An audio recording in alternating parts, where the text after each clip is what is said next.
নমস্কার বন্ধুরা, আজ আমরা বানাবো egg chicken chilli garlic noodles. এই রেসিপিটা এন্ড টু এন্ড ফলো করুন আর ঘরে বসেই পান রেস্টুরেন্ট স্টাইল টেস্ট। সবার প্রথমে একটা কড়াইয়ের মধ্যে নিয়ে নেবো 8 থেকে 10 চামচ রিফাইন্ড তেল। গরম তেলে দিয়ে দেবো 100 গ্রাম বোনলেস চিকেন, 1 চামচ নুন, 1 চামচ গোলমরিচ দিয়ে চিকেনটাকে ফ্রাই করে নেব।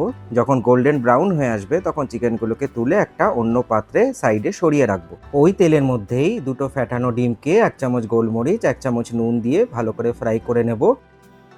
তারপর ছোট ছোট টুকরো করে একটা অন্য বাটিতে তুলে সাইডে সরিয়ে রাখবো।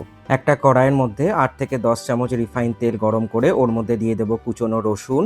রসুনটা একটু ফ্রাই করে নিয়ে দিয়ে দেবো দুটো কুচনো পেঁয়াজ, কুচনো ক্যাপসিকাম আর কুচনো গাজর আর বিনস। সবজিগুলো ভালো করে ফ্রাই হয়ে গেলে ওর মধ্যে 1 প্যাকেট সেদ্ধ করা চাউ অথবা নুডলস ধীরে ধীরে আমরা অ্যাড করব।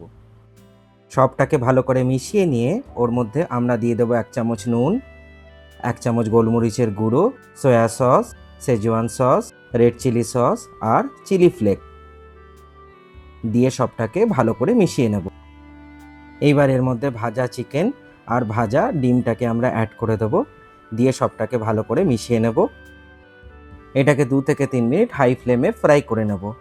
আমাদের street style egg chicken chilli garlic noodles একদম তৈরি হয়ে গেছে পরিবেশন করার জন্য। আমরা এইবার প্লেটিং করব। আমাদের এই রেসিপিটা যদি ভালো লাগে তাহলে আমাদের চ্যানেলটাকে সাবস্ক্রাইব আর ফলো করুন।